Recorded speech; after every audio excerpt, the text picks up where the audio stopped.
go ship basic training. You all ready to go? Yes, sir. You know what you're getting into? Yes, sir. No, you don't. I like it, but keep the motivation. I guarantee you have fun with basic training. All right. So before we go into the this morning, just a few things for you. The first one is you have been briefed on the DoD applicant policy on separation and restriction on conduct in the armed forces, correct? Yes, sir. All right. Just remember, that's not anything scary. Just a reminder that you no longer just represent yourself, but you represent your branch in the armed forces as a whole. So you don't want to do anything that would jeopardize your enlistment, bring discredit to your branch of the armed forces. And that will be of particular importance today as you walk through the airport. Even though you're dressed in civilian clothes, you will stand out because you're going to be walking in groups with big white envelopes in your hand saying which basic training center you're going to, so you will stand out. So just keep that in mind as you interact with people at the airport. And then you've also been briefed on the Uniform Code of Military Justice, specifically Articles 83, 85, and 86, correct? Yes, sir. So you understand the severity of fraudulent enlistment. Yes, sir. All right, that being said, is there anything you felt to disclose to the medical staff or any reservations you have or why you can't take the oath this morning? No, sir. All right, so in a second, I'm going to ask you to raise your right hand and repeat after me. The first line of the oath, I will say the word swear. If you're not comfortable with that, you can replace it with the word affirm on your own, and that's perfectly okay.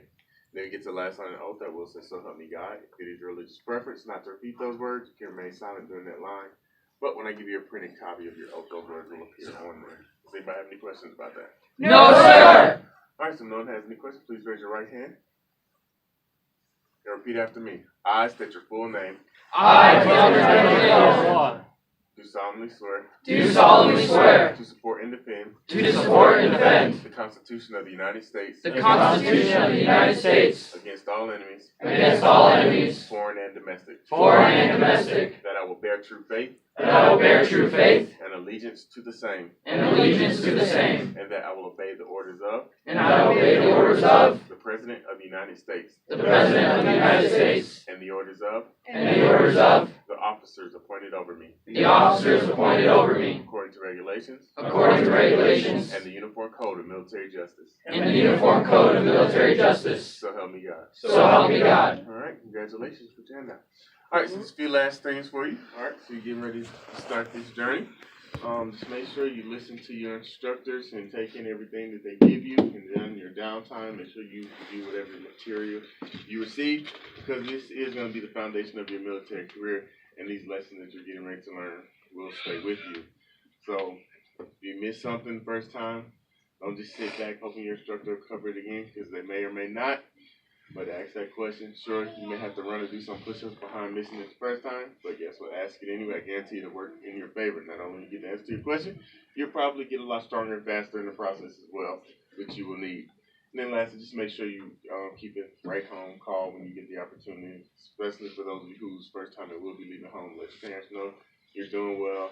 The branch is taking care of you. You're meeting great people, getting some great training done, because they will work. And also serve as, if you do get down, because it's perfectly natural, because you're going to be in a very diverse group. This is just a small picture of how diverse the group is going to be, because you're going to mingle with people ranging from ages 17 all the way up to mid-30s from different walks of life across this great nation, social, economic, racial, ethnic, religious, throw it all in there. You're going to have an instructor yelling at you, telling you to move faster and all the other kind of stuff. It can get pretty fun at times. And family members, if you show up to graduation and they haven't written or called you the entire time, just let us know here at the mess. We'll bring them back and send them through basic training the second time so they can get it right. We can't do that, but like I said, it will keep you motivated as well because your family is really proud of you. Other than that, congratulations. I'll turn you over to your family members. I know it's a little bit crowded here, so just be courteous to everyone else and their family members for those who want to take pictures. And then once you're done with that, meet me in the room where you received your briefing. I'll get you a signed copy of the oath. You'll take that back to the liaison office, and then you'll listen up over the intercom for the shipper's brief, which probably won't be too much time after this. But if there is time, feel free to spend that time freely with your family members in the waiting room of the USO.